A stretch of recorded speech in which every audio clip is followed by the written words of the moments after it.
आजमगढ़ में smart class युक्त जय बजरंग उच्चतर माध्यमिक विद्यालय फुलेहरा आजमगढ़ की तरफ से आप सभी को दिवाली व छठ की हार्दिक शुभकामनाएं। कितना सिस्टम चल रहा है, क्या हो रहा है, सिर्फ दो बातें याद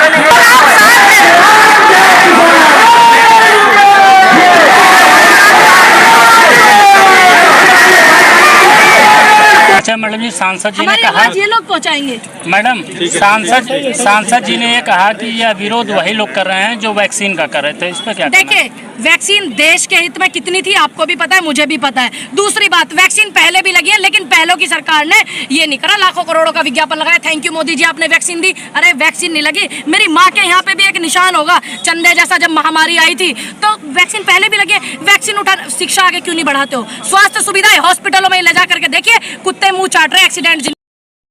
देश के सबसे बड़े आंदोलन को कहते थे कि अदर पार्टियों का सपोर्ट है, लेकिन देश के सामने, पूरी देश की रूपरेखा सामने आई।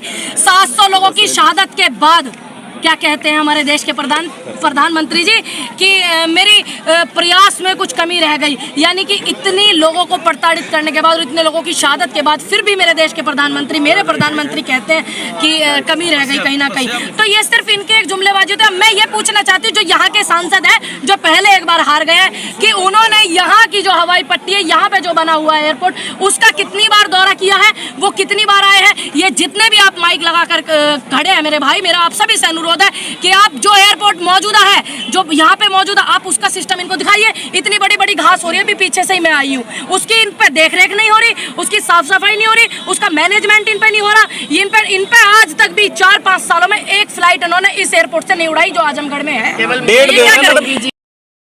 मंत्री या मुख्यमंत्री, प्रधानमंत्री आएंगे तो सिर्फ ये तब जो है मॉडिफाई करवा देंगे। आजकल देख रहे हो ना, गुजरात में कितनी निर्लजपना इन्होंने दिखाया, एक पुल को इस तरीके से घेर दिया, फिर उसके बाद हॉस्पिटल में मिलने जाते हैं। कब मिलने जाते हैं कि देश के प्रधानमंत्री आ रहे हैं, आइए आप सभी लोग हॉस्पिटल को मॉडिफाई कीजिए। अरे जिनके घर के दीपक बुझ गए, ये किसान यहाँ बैठे हुए हैं, छोटे छोटे बच्चों की वीडियो देखिए ना, देखिए आप है ना, वीडियो देख, छोटे छोटे बच्चों की देखिए, तख्ती ले रहे हैं वो हाथ में, जो हमारे देश का भविष्य है।